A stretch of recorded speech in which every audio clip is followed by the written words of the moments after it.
Jomlah kita apa orang cakap, sambil-sambil dengar tu bolehlah ajak lagi ramai join. Mana yang ada ni boleh orang kata kita dengar dululah. Five things to know before investing in stock market. Alright. Benda first sekali yang kita perlu tahu, kita kena faham adalah apa itu saham. Ini khas untuk orang yang baru nak berkenal-kenalan lah. Basically saham ni sebenarnya is orang kata kita pegang sebahagian daripada share syarikat-syarikat. Maksudnya syarikat ni, company-company ni dia orang nak buat bisnes. So dia orang memerlukan orang kata bila nak expand the business mestilah perlukan dana, betul tak? Mesti perlukan dana lebih. So dia orang apply untuk listed dengan Bursa Malaysia, adalah step-step yang perlu dilalui dan sebagainya. Ada perlu melalui IPO, Initial Public Offering. Dan daripada situ kita boleh beli dan jual saham tersebut. So bila kita beli saham, maksudnya kita pegang a portion of share, beberapa persen daripada share syarikat tersebut lah. So melalui saham ni macam mana kita dapat keuntungan daripada saham? Yang pertama adalah melalui capital gain. Yang kedua melalui pemberian dividen lah. Kalau capital gain ni, sebagai contoh, kalau kita beli harga saham tu, katakan harga RM1. So kita beli RM1. Dan bila harga tu naik RM1.20, kita jual dekat harga RM1.20 tu. So daripada situ kita dapat capital gain lah daripada situ. Manakala kalau untuk dividen pula, satu-satu company tu dia akan adalah mungkin lepas dia dapat keuntungan dan sebagainya, so dia akan share sesama orang kata pemegang-pemegang saham ni dalam bentuk dividen keuntungan tersebut. So kalau kita hold saham tu sampai tarikh pemberian dividen, dan kita dapat merasai dividen tersebut. Alright. So macam mana sebenarnya asas pergerakan harga saham tu kan? So kalau kita nak trade, mestilah kita nak tahu macam mana harga tu bergerak naik dan ke atas. Basically harga saham ni dia boleh bergerak adalah disebabkan buy and sell lah, supply and demand. Yang mana orang yang rasa bila dia orang nampak value dekat satu-satu saham ni, dia orang akan queue, dia orang akan beratur untuk beli saham tersebut. Manakala kalau pemegang saham asal sesuatu syarikat tu pula ikutlah atas sebab-sebab tertentu, sama ada dia orang nak jual tu, mungkin ada yang nak cut loss, mungkin ada yang dia orang nak take profit dan sebagainya. So dia orang beratur, dia orang queue untuk jual pula.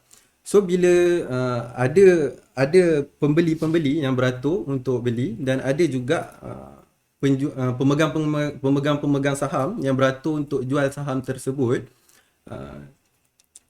So bila mana harga yang diorang berminat untuk jual tu match sesama pembeli dan penjual, then saham tu akan berlakulah transaction antara penjual dan pembeli. So bila mana ada orang kata push daripada buyer, maksudnya ramai orang, ada volume yang besar daripada buyer, dan harga tu akan bergerak lah untuk naik ke atas.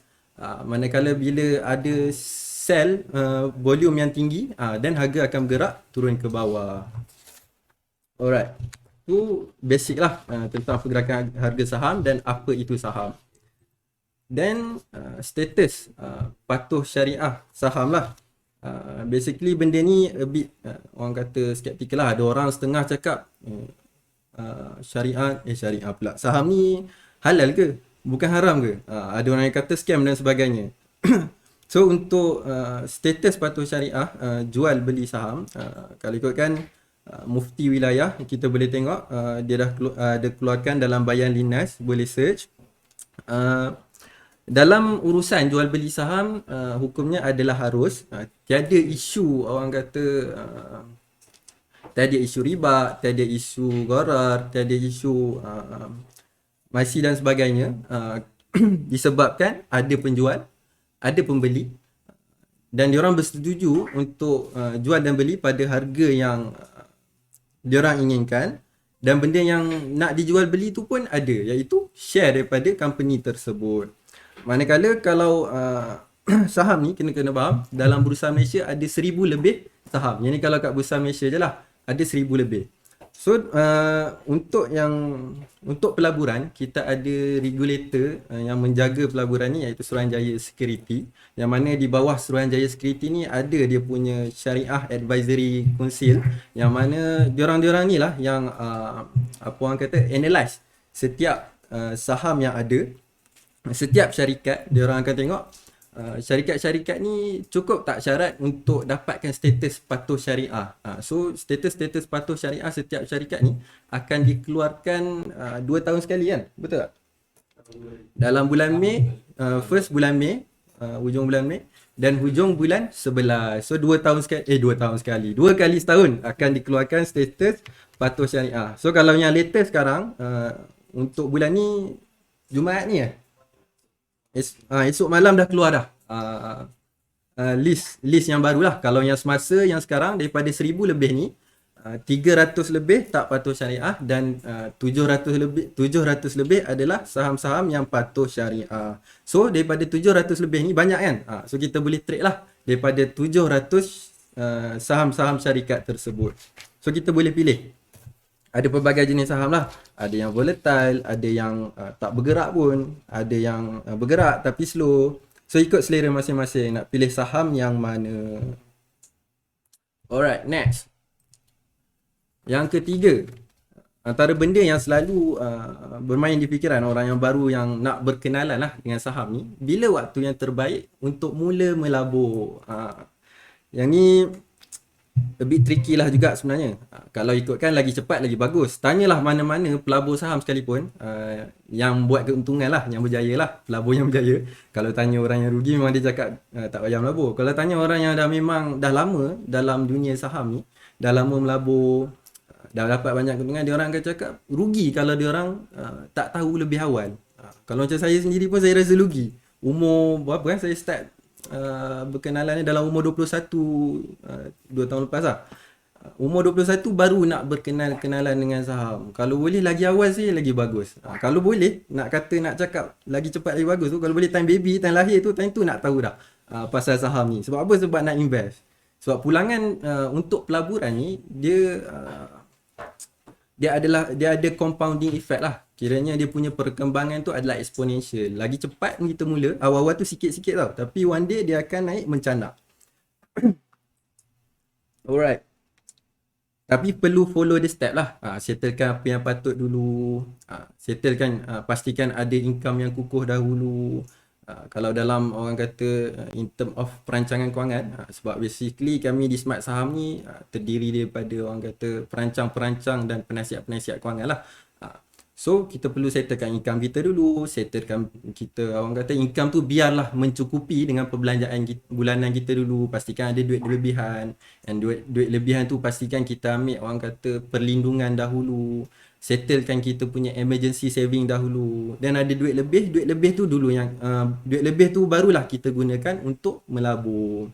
And kalau untuk student pula, of course lah tak ada income yang tetap lagi kan. Tak ada income yang tetap lagi. So kita boleh orang kata mustahil lah kalau kita nak cakap kita tak ada duit sebenarnya. Biasanya student ni orang kata walaupun dia cakap dia tak ada duit dan sebagainya, dia tak ada duit dalam keadaan dia tak ada duit orang kaya sebenarnya. Tak ada duit orang kaya. Sebab apa? Sebab walaupun dia kata tak ada duit, tapi dia still mampu afford untuk makan McD, pergi KFC dan sebagainya. Manakala sedangkan benda-benda ni untuk sesetengah orang adalah masih lagi benda tu adalah privilege. Tapi kalau kita, sebahagian daripada kita, benda tu kita boleh kalau nak makan tiap-tiap minggu pun boleh, nak makan tiap-tiap hari pun boleh. Sebab apa? Sebab dalam keadaan kita tak ada duit tu, sebenarnya kita tak ada duit yang bukanlah tahap orang yang tak ada duit sangat. So kalau kita adjust betul-betul duit kita uruskan betul-betul kewangan kita, insyaAllah kita ada duit lebihan, yang mana lepas dah cukup kita punya emergency saving, kita boleh guna untuk pelaburan. Dan kita kena faham, untuk invest ni kita boleh hanya boleh invest duit lebihan sahaja. So janganlah duit yang kita nak guna untuk perbelanjaan, duit yang kita nak guna untuk pelajaran, duit yang kita nak guna untuk harian kita dan sebagainya, duit tu yang kita guna untuk pelaburan. Tak boleh lah macam tu. Kita just invest duit lebihan kita. Yang mana duit lebihan ni adalah duit yang kita sanggup untuk tengok duit tu hilang. Maksudnya sebab apa? Sebab pelaburan ni kita kena faham dia didatangkan dengan risiko. Risiko dia apa? Untuk loss lah. So kalau boleh invest duit amount yang kita sanggup tengok duit tu lesap macam tu je. Walaupun dalam pasaran saham ni tak ada lah kita letak, katakan kita letak 5,000 tu boleh hilang macam tu je. Of course lah ada kita punya orang kata risk management yang kita buat supaya kita tak loss. Mungkin sekali trade tu mungkin kita ikutlah kita nak set berapa acceptable loss yang kita letak. 5% ke 10% ke, masing-masing punya orang kata risk appetite lah. So just melabur duit yang kita sanggup untuk nampak duit tu hilang. So kalau tak sanggup untuk tengok 2,000 hilang, 3,000 hilang, kalau boleh jangan melabur. Kalau untuk student 2,000, 3,000 tu mungkin banyak. Mungkin katakan kalau nak invest 1,000 katakan kan. Kalau tak sanggup tengok beberapa ratus hilang, so elakkan diri daripada melabur lah.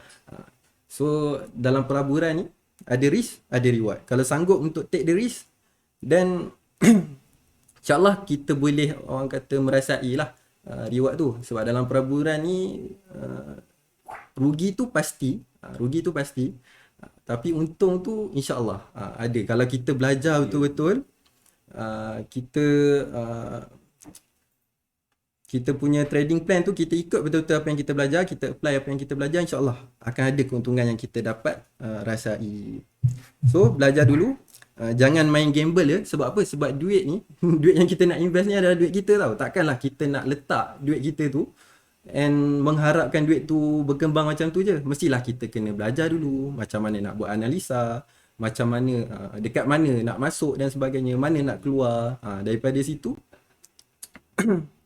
lepas kita dah faham, barulah kita boleh melabur. So jangan terikut-ikut sangat orang. Ikut pace masing-masing. Supaya kita tak, kalau tengok kan orang ni, oh dia ni dah melabur, dia masuk 10,000, 5,000, 20,000 kan. So tak payah ikut orang. Ikut kita punya, apa orang cakap, ikut kemampuan masing-masing. Dan in term of kalau kita nak beli pun, janganlah ikut buy call orang. Ikut orang kata, kita buat analisa sendiri, kita buat kita punya trading plan sendiri, dan kita melabur. Sebab apa? Sebab kalau orang yang bagi buy call ni, dia orang dah buat dah dulu benda tu sebelum dia nak ngajak orang. Dia orang dah kaji dulu dan sebagainya. So kita yang tak tahu apa-apa ni nak pergi ikut baik orang, tak boleh lah macam tu kan. So macam tu, kalau dalam saham ni jangan takut rugi. Sebab bila kita experience sendiri kerugian tu ataupun kesilapan yang kita buat daripada trade tu, InsyaAllah kita dapat belajar something and kita dapat improvise lah untuk akan datang. Alright, next. Antara benda yang selalu jugalah yang ditanyakan, kekerapan trade yang sesuai. So kalau untuk kekerapan trade ni, kita kena faham dalam pelaburan saham ada beberapa jenis trader lah ataupun investor yang ada. Kita ada trader, kita ada investor. Kalau trader, dia more pada untuk betul-betul short time punya trade lah. Sebab tu nama dia trader, pedagang. Ini yang dinamakan dengan pedagang. Kita tak namakan dia orang ni pelabur. So kalau untuk trader, kita ada day trader ataupun intraday trader, yang mana diorang ni trade dalam diorang beli dan jual dalam hari yang sama. Basically dia kena sangat-sangat pantas lah. Mungkin ada orang tu dia beli 5 minit dia dah jual. Ada orang mungkin dia beli 10 saat je sebab dia masuk counter yang betul-betul ada buying momentum yang tinggi lah. Dia beli, benda tu naik dia terus jual. Yang tu intraday. Manakala kita ada juga swing trader, yang mana swing trader ni dia akan hold dalam masa seminggu macam tu lah, dalam 5 ke 7 hari, mungkin 3 hari, kiranya dia pegang, dia hold saham tu lebih daripada 1 hari. Manakala untuk investor pula, yang ni baru namanya pelabur. Pelabur ni dia more pada value investing lah, dia akan cari stock-stock yang ada quality, mostly dia akan tengok fundamental of the stock lah. Kalau trader tadi dia mungkin dah cukup sekadar dia tahu technical analysis. So kalau untuk investor ni pula, kita ada short term punya investing and long term lah. Kalau short term ni dia akan hold kurang daripada 1 tahun, ikutlah dia nak hold sebulan ke 2 bulan ke 10 bulan ke apa. Tapi kalau short term ni adalah kurang setahun. So kalau kita hold kurang setahun, dia still di bawah kategori short term. Walaupun mungkin ada setengah orang setahun tu sangat lama lah. Manakala kalau long term punya investment pula adalah yang lebih daripada 1 tahun. Ikutlah dia nak hold berapa lama, 3 tahun, 5 tahun, 10 tahun dan mungkin ada yang lebih lama lah daripada tu. Alright. So benda ni subjektif, ikut orang kata selera masing-masing, nak trade bila, ikut masa, ikut orang kata tenaga masing-masing, sebab lain orang lain dia punya orang kata lifestyle dia lah. So market buka Isnin sampai Jumaat pukul 9 pagi sampai 5 petang. So ikutlah sepanjang market buka tu kita boleh trade. Mungkin ada orang nak trade pagi, ada orang nak trade petang, ada orang nak trade tengah hari terpulang. Ikut masing-masing. So kebiasaannya kalau orang dia tak adalah kita perlu trade kerap sangat. So kalau paling kerap pun mungkin intraday punya trader lah kan, yang day trade ni, day trader ni. So basically kalau day trader pun biasanya dia akan buat analisa tu malam sebelum ataupun pagi sebelum market tu buka, dan dia akan trade pagi tu. So dia trade lah pagi tu bila dah capai dia punya orang kata target profit yang dia nak, dan tengah hari petang dia buatlah benda lain. Tak adalah nak menghadap benda tu dari pagi sampai malam, sebab kita nak jadi versatile trader lah. Tak ada kita nak 24 jam duk hadap chart dan sebagainya lah. Manakala kalau untuk swing ataupun investor ni basically dia akan buat analisa tu kalau hujung minggu ke apa, dia buat analisa tu dulu dan dia buy and hold. Alright, next. Ni perlu ke tengok chart sepanjang masa. Ni pun dah sebut dah tadi kan. Tak perlu pun sampai kita nak orang kata dalam saham ni tak perlu pun sampai kita nak tengok 24 jam nak tengok chart kan. Tak adalah macam tu. Dia bukannya tu. Mungkin anggap setengah orang dia beranggapan lah kalau nak trade ni kena tengok chart sepanjang masa depan chart. Pasal tengok je dia ni dia tengok chart. Tengok je orang yang melabur ni dia tengok chart. Tak, bukan macam tu lah. Kita hanya tengok chart pada waktu time kita nak buat technical analysis lah. Kita nak buat technical analysis, kita tengok chart, kita nak cari kita punya trading plan, mana entry point, mana kita nak keluar, mana kita nak take profit, dekat mana nak cut loss. Time tu je kita tengok chart. Dan kita just monitor the price movement, dan keluarlah dekat waktu yang kita dah set up tu. Right. Okay, sebelum kita pergi ke orang kata ke next point, mungkin kita break lah kejap untuk dengar video pesanan penaja.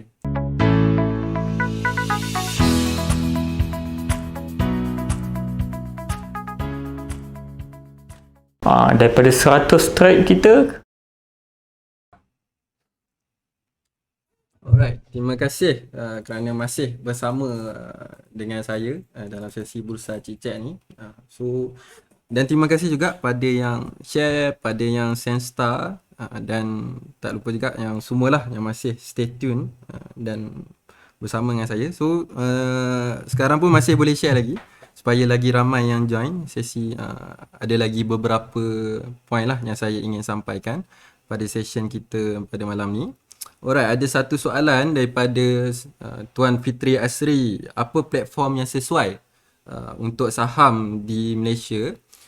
Okay, untuk trade saham, platform yang sesuai adalah platform-platform yang dah diiktiraf lah oleh Bursa Malaysia, oleh Suruhanjaya Security sendiri. And kalau nak tahu apa je yang platform yang ada, platform apa yang patuh syariah, platform apa yang tak patuh syariah, kalau ikutkan pada hujung minggu ni kita ada satu sesi percuma yang kita akan adakan. Kalau ikutkan baru launch lah, kita baru launching session ni, sebelum ni kita tak pernah buat. So boleh join sesi pada hujung minggu ni. Nanti link akan diberikan dekat ruangan chat. Boleh daftar kalau free lah hujung minggu ni, boleh join. Dalam tu kita akan ceritalah berkenaan dengan asas ataupun basic-basic saham yang perlu untuk kita tahu. So it's a good starter lah untuk kalau kita baru nak start and baru nak belajar, boleh join Kickstarter ni. Okay, ada soalan lagi? Kalau ada soalan boleh bagi je kat ruangan chat. Nanti di hujung sesi saya akan cubalah untuk jawab. Alright. Ni boleh kata bonus lah. 5 point kalau ikutkan saya dah bagi dah 5 point tadi. Untuk bonus, modal permulaan untuk memulakan melabur. Berapa modal yang sesuai sebenarnya kalau kita nak start pelaburan ni? Kalau ikutkan untuk modal ni dia pun benda yang sangat subjektif lah. Kalau kita nak kata minimum modal yang kita boleh melabur, sebenarnya kita boleh mula melabur dengan modal serendah 50 sen. Sebab apa? Sebab counter paling murah di Bursa Malaysia ada yang berharga setengah sen, and kita minimum untuk trade kita perlu trade satu lot bersamaan dengan 100 unit. So setengah sen tadi tu kali dengan 100 unit, so 50 sen pun kita dah sebenarnya dah boleh beli saham. Tapi dalam modal kita nak pelaburan ni, kita kenalah realistik kan. Takkan kita nak trade 50 sen saja, betul tak? So kalau pendapat and pandangan saya lah, minimum kalau untuk permulaan it should be around kalau untuk student lah 1000 should be okay lah kot. Bermula dengan modal sebanyak 1000. Sebab apa? Kenapa tak lagi rendah? Sebab kita kena faham dalam pelaburan ni dia ada transaction dia, transaction fee yang kita perlu bayar untuk setiap transaksi jual dan beli tu sendiri. So kita punya modal dan kita punya target profit tu kenalah relevan, kenalah realistik dengan modal yang kita ada. Sebagai contoh, kalau kita ada 1000 tadi tu, kita target keuntungan dalam 5%. So 1000 kali dengan 5%, kita dapat around RM50. Tapi lepas tolak, kita tolak kita punya transaction fee tu, iaitu brokerage fee, kita ada stamp duty, ada tax, ada apa satu lagi, clearance fee. So lepas tolak benda ni, daripada 50 tu tinggal RM20 je. So kalau kita trade 1000 and dapat keuntungan sebanyak 5%, kita dapat RM20 sahaja. Yang tu 1000. So kalau kita trade lagi kurang daripada tu, kita kena target sebenarnya kalau nak cover transaction fee tu, kita kena target keuntungan yang lebih lagi. 5% tu pun sebenarnya senang je nak dapat. Tapi untuk satu trade tu a bit susah lah. Kadang mungkin kita tersilap masuk ke, kita dapat counter yang tiap-tiap hari dia bagi doji kan. Sakit hati jugalah. Sebab kita kena tunggu, katakan kalau kita trade tak pasti lah, kalau katakan kalau kita nak trade RM100 katakan, kita punya nak tolak transaction fee tu mungkin dalam RM20. So kalau RM100 tu nak cover fee kita tadi tu, mungkin kita perlu target 20% punya keuntungan, which is susah lah kita nak cari counter yang bagi keuntungan sebanyak ni. Yes, memang ada counter yang bagi keuntungan sampai 100%, 1000% dan sebagainya. Tapi counter-counter ni dia mungkin datang sebulan sekali. Dia kalau datang pun sangat bahaya untuk kita masuk. Sebab bila sekali naik beribu-ribu persen ni, of course lah tak lain tak bukan berkait dengan pump and dump punya skim lah. So bahaya untuk kita masuk. Takut-takut masuk 100 hilang duit tu. Alright. Lepas tu kita start je lah dengan berapa modal yang kita ada, 1000 ke. Kalau katakan kita nak trade 5000 kan, kalau ada modal sebanyak 5000, tak apa, trade 5000. Katakan kita target 5%, dapat around 200.5 kalau tak silap, 200.5. Dan tolak transaction fee apa semua, mungkin kita ada keuntungan sebanyak 200. So benda ni adalah benda yang realistik. So kalau ada modal yang besar, nak trade sedap sikit, mungkin dalam 10,000 sebenarnya dah cukup sedap lah kalau kita nak trade. Yang ni bagi orang-orang yang ada duit. So 10,000 it should be okay lah. Sebab apa? Sebab kita boleh diversifykan kita punya trade tu. Kita boleh diversify kita punya pelaburan. Diversified ni maksudnya apa?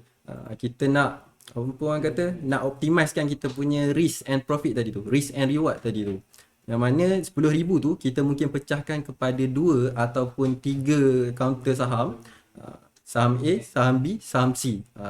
So yang ni lah yang dimaksudkan dengan diversified. Sebab apa? Dia boleh kurangkan risiko dalam pelaburan kita. Katakan kalau counter A tadi tu rugi, kita still ada lagi 2 counter yang mungkin boleh mendapat keuntungan daripada 2 counter ni.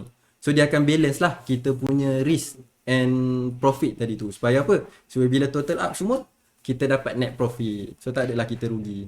Sebab kalau kita guna modal 1000 tadi tu, kita tak boleh nak pecahkan kepada banyak-banyak portfolio.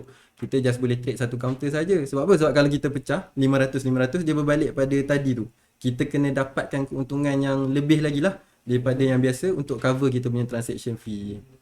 So kalau bawah 5,000 tak disarankan sangat lah untuk kita buat pecahan portfolio tadi tu. Tapi kalau ada 10, 2 atau 3 pecahan tu it should be okay lah. Alright. Yang tu untuk modal.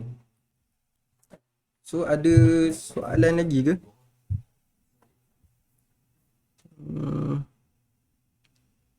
Macam mana kita nak buka account? Apa broker yang ada dalam Malaysia? So macam mana kita nak buka account?